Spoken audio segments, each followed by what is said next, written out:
you done now? Broadcasting live from Houston, Texas, and around the world. TV host, best-selling author, and radio personality Brad Gilmore brings you a collection of conversations with stars from movies. Mark Wahlberg. Hey, how are you? The legendary Mr. Christopher Lloyd. Christopher, how are we doing? I'm doing good. Great introduction. Television. Jimmy Fallon joins us this morning. Jimmy, how you doing, my friend? Good morning. Thank you so much, Brad, for having me. I appreciate this, bud. Kelly Ripa. Brad, thank you for having me. Comedy. Jay Leno joins us. Jay, how you doing? Hey, Brad, what's going on? Gabriel Fluffy Iglesias. Good morning. Music. Lola Monroe. Thank you. Thank you for having me. The legendary frontman of AC/DC, Brian Johnson, joins us right now. Brian, how you doing? Good morning, Brad. What looking at you, give me funny, lad. Grammy Award winner Maya joins us. How are you? And more. This is The Collection. Now your host, The Boat, Brad Gilmore. What's up, everybody? Welcome back to The Collection. My name is Brad Gilmore, theboatbradgilmore.com. You can check out all my interviews on the YouTube channel, here on the podcast. Got a couple other podcasts out there. Just go search my name and you'll find them. If this is your first time listening, hey, this is our 200 and something episode of interviews that we've done with people just like the man I'm about to talk to, Sam Morril. Sam Morril is somebody who's recently come on my radar, and the brother is super funny, man. He's got a show here in Houston, where I am based out of, at the House of Blues, the 25th of June. Tickets are still available in limited quantities.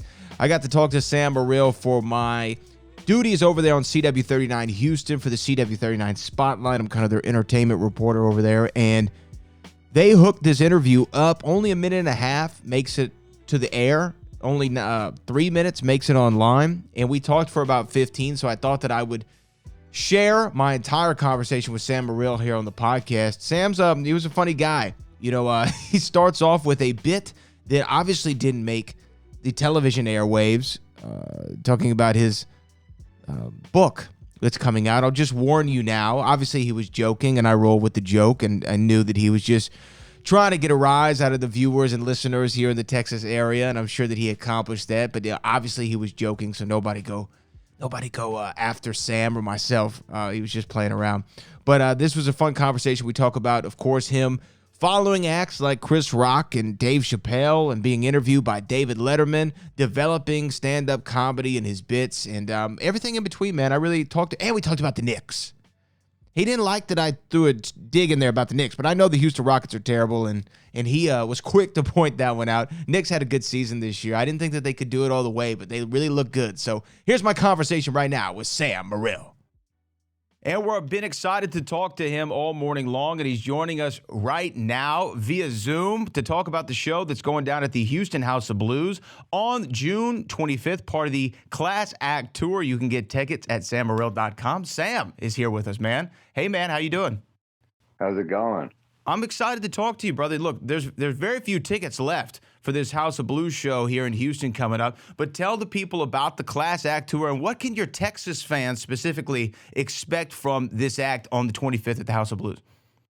I've already been to Texas this year. We hit Dallas, Austin, so it's only right to come back and hit San Antonio and Houston, and it's going to be great, man. I love Houston. Great drinking city, great party city, and I need to come back to Texas because Governor Abbott is trying to cancel the publication of my book about man love between men and dogs. It's a memoir about how life can have, I'm sorry. It's about how a man and a dog can have more than just a friendship, more than just a platonic love. And Governor Abbott thinks that's a problem. And we need to fight that every step of the way. I'm sure there's some sort of petition that we can sign online for the publication of the book, right? So we'll have to put all that information in the lower third for us. Now, hey, you're coming off of the same time tomorrow, which is on your Netflix right now, your Netflix special. My question for you is this: because you've had several specials now, I'm sure it takes quite some time to build up that hour or hour and a half or when you feel like you've got it. And then you put the special out, people love it, people respond to it. Do you get like that feeling in the pit of your stomach almost of like, how am I going to come up with another hour after this? Or do you welcome that challenge? I don't welcome it at all. I'm terrified. Sleepless nights. I cry myself to sleep. That didn't make sense, but you get what I'm saying. Terrible. Yeah, I hate it. Every time I put an hour out, I'm like, that's it. I'm tapped out. I hate the process. Do you think that's why Jay Leno is like famously never put out the special? Because he's like, I have all these jokes. I have 50 years of cat material that I can still use. I don't want to put this out to the world. Sure, but also I think a big part of why he never put a special out is because he never had to. I mean, there's all those rumors. He's like, I never touched my Tonight Show money, and I'm like, Jesus, all right. I mean, how much money do you have that you never? This dog is pissed.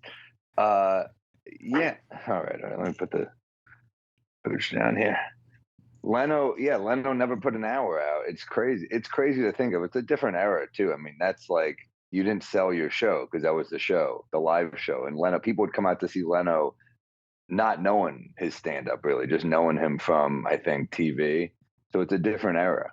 Whereas people come out to see me and they know my bits, so I have to have new bits. You recently had the opportunity, though, to sit down with another late night legend because I've always been a fan. I'm a fan back to the Carson days and seeing all the comics come up on Carson. I watch those clips on YouTube all the time. Then Jay took over the Tonight Show, but a lot of the comics' love and their heart was with David Letterman. You got to sit down and be interviewed by him after doing a set. How was that experience for you? I mean, you talk about the feeling in the pit of the stomach and the sleepless nights before. Did you feel an extra layer of pressure being like, I got to go up and for Dave Letterman and then talk to him?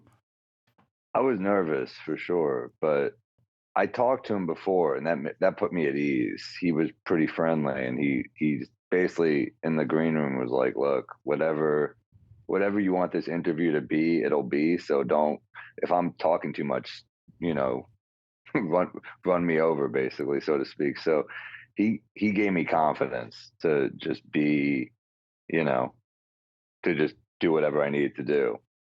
Was he your guy when it came to late night? Was that the one that you gravitated to the most? I loved him. I mean, Conan was more my age group, probably. My brother was such a big Conan guy. But yeah, I love Letterman. I mean, I respected them all, to be honest. I mean, like Leno, Conan, Letterman. I liked the medium, which it seems to be a dying medium right now. But I like interviews with a live audience. I miss that. Now every podcast is like two dudes just in a broom closet. But I miss when there was like I like doing an interview with Dave. That was my first time I'd done probably 10 late night sets before that, but they were all stand up. I'd never been on the couch. So it's pretty crazy to start with Dave Letterman. Now, you talk about podcasts with guys just sitting around talking. You have a couple of podcasts. One of them, though, is Games with Names that you have with Julian Edelman. You're a big sports guy. I am, too. I know you're a Knicks fan, so apologies for that. But what is the Julian Edelman podcast, kind of the Games with Names? Is it like the Jordan flu game and we talk about the flu game, or what is the idea behind the podcast? Yeah, I mean, you basically try to find the greatest games ever played, and everyone talks about like the GOAT, but Julian's thing was like, we want the GOAT, the greatest of all games. So you get, the 18 wins and one giant loss, Giants Patriots game. That was the pilot. That was the first episode. So we had Teddy Bruschi and Eli on. So it's cool to get someone from the losing side. We don't always get that. But when a guy like Teddy, who's won 3 rings, you're secure enough to talk about an L. So that was cool. Yeah, we've had all kinds of great athletes on, and it's one of those shows that's evergreen, so it could kind of go forever because you never run out of great games. How hype were you for this playoff run for the Knicks, though? I mean, because it felt like there was an energy behind the Knicks. I didn't think that they'd go all the way, but I felt like they go a little bit further, and I liked seeing what I like. I mean, I like Julius Randle. I like RJ. Did seem like things fell apart at the end, but how did you feel about their run? Well, yeah, you just said you're sorry I'm a Knicks fan. You're a Rockets fan. Oh, it's terrible. It's awful. They stink. But they're the worst. And you missed out on the Wembanyama sweepstakes. I mean, it's like you can rub it in. That's fine. Yeah, but the Knicks. Look, by the way, we're the only team that was undefeated against the Denver Nuggets, the world champions this year. We had a 3-1 record against the Miami Heat, we buckled against the Miami Heat. The Knicks. I went to all 3 Knicks home games against the Heat. We should have won that series, but Randall was hurt. We had a lot of injuries. We had guys kind of not play to their ability. Brunson was unbelievable, but I think Randall healthy next year. I think we'll see a new team. I think there's a tough team. I hope we don't blow it up unless it's like someone like Giannis, But other than that, you can't really blow it up because Brunson is the real deal. I love this team. Sam is going to be at the Houston House of Blues on June 25th. You can get tickets at sammorril.com. I saw a clip recently of Tony Hinchcliffe talking about his hardest follow, and he said he went up after Seinfeld on Seinfeld's return to the Comedy Store after all the drama with Mitzi for all those years. What has been your toughest follow while you were kind of ascending to the level that you are now? Damn, I disagree with Tony. I like following the famous guy. That's funny. I mean, maybe because it was so maybe what he's saying about Jerry is that it was so big that people leave the room after because they're like, we're good. But I find that usually when you follow people that are that famous, the crowd, it's like they're on vacation. Maybe they're at the Comedy Cellar. They're playing with house money now. So they're grateful. And they're just like, yeah, well, let's be extra cool to this next guy. Cause we just saw, I remember one time it was Rock, Chappelle, and then me. Which, like, oh my God, like, talk about a letdown, that third name being read. But like, they were cool as hell because they're like, well, we just got to see 2 of the greatest ever. Let's be cool to this next guy. Man, I mean, let me ask you this. Did you learn anything specifically that night from watching those 2 guys go up before you? No, I've been doing this a long time. I mean, you always like, they're there doing a different thing than especially at that time. Now I'll work out material there, but this was at a time when I was like trying to prove myself. So I'll go up with like at that time like a strong 15, and Rock and Chappelle are working on material. So their stuff, obviously they're legends, but they're there for a different reason than I'm there at that point. Now I'm in a place where I can go in and work out a little more, but it's still different. They're legends. They get a huge pop. It's like people are grateful just to see their face, so it's a different thing. You had a great documentary you put on your YouTube channel called Full Capacity, where you were documenting when the New York Comedy Club started letting people back in for the first time since the pandemic. I thought it was really awesome to see that in real time and with the plastic dividers still up and working through all of that. Looking back now after post-pandemic, has your comedy changed at all going through all of that that a lot of comics went to? Or is it still you have the core of what Sam's always been? No, honestly, I mean, look, you don't expect the world to shut down, and I guess it wasn't the entire world. Like Texas, Florida, some states kept going. We're grateful for you states because I was glad to be able to keep working. But New York City really shut down, and I did what I thought I would do, where I just kept doing stand up because, like, what the hell else am I going to do? I'm like, this is what I do. So I found rooftops to do shows on, and yeah, I mean, I felt that I needed to just keep doing it. So that's, I mean, I guess in a weird, you have thoughts. So you're like, well, do I need this? And the answer is, yeah, of course I need it. I need to do it. It's not just like, it's a part of my routine. It's a part of like at night, I want to get on stage and tell jokes and, so it is important to me.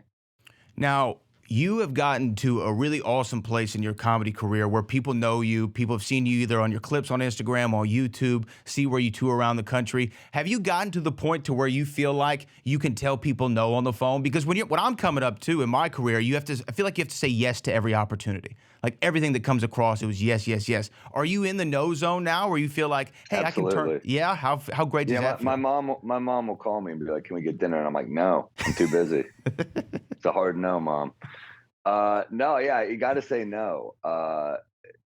Because I mean, look, there's truth to what you're saying where like you have to say yes to so many garbage gigs coming up that, yeah, you get used to being treated horribly. And there is that it's always in you, like how many free gigs you do and how many gigs you do. I mean, I remember getting offers like, we can't pay you, but we have a panini maker. And you're like, I can get a hot meal. Like I'm not homeless, So, yeah, it is years of that. But yeah, you get to a point where I work so much that if someone's like, "Can you do this gig?" I mean, I don't leave Manhattan anymore. I really don't. I used to do it because like people be like, "Come do my show in Brooklyn, 12 minutes," and I'm like, "I'm not getting on a train for less than 20 minutes." It's more time. Time is more valuable to me than money. Like if you give me a long set, I can like work on stuff. But like the money is on the road. I don't think of money in New York really. I think of like happiness and like what fulfills me creatively in New York. Well, Sam's going to be at the Houston House of Blues on June 25th. You can get tickets on sammorril.com. Last thing, so what can people expect? What can the Houston people expect? Should we be prepared? Anything? Are you going to dog on the Rockets a lot? Is it going to be a lot of pro Nick talk? What can we expect from it? On not really a ton of basketball stuff in my comedy show because I don't want to exclude people that don't know basketball. So it's not. That's more like if I'm on a show or something. But and also I feel like you ever just hanging out with a group of friends and you start talking basketball and the women just start ignoring you and you're like, well, all right, I want women to come to the shows too. So well, I'm married. Women ignoring me is kind of in my modus of operandi now. There you go. Yeah. So it's you get relationship stuff happening in the world, stuff that like everyone can grasp. But it's a pretty. This new hour is getting pretty good. Houston. It's funny when you announce a tour, people are like, "Why not Houston?" And I'm like, "Well, the first cities I'm hitting are getting the worst version of this. So now Houston will get a good version of this hour because it's more polished than when I started. So it's getting there. It's getting pretty good." I can't wait to see it, man. Same time tomorrow, the Netflix special is out. We Might Be Drunk podcast, games with names, and of course, you can see him on the National Class Act Tour. It's tickets at sammorril.com. Sam, thanks so much for joining us today. Thank you, man.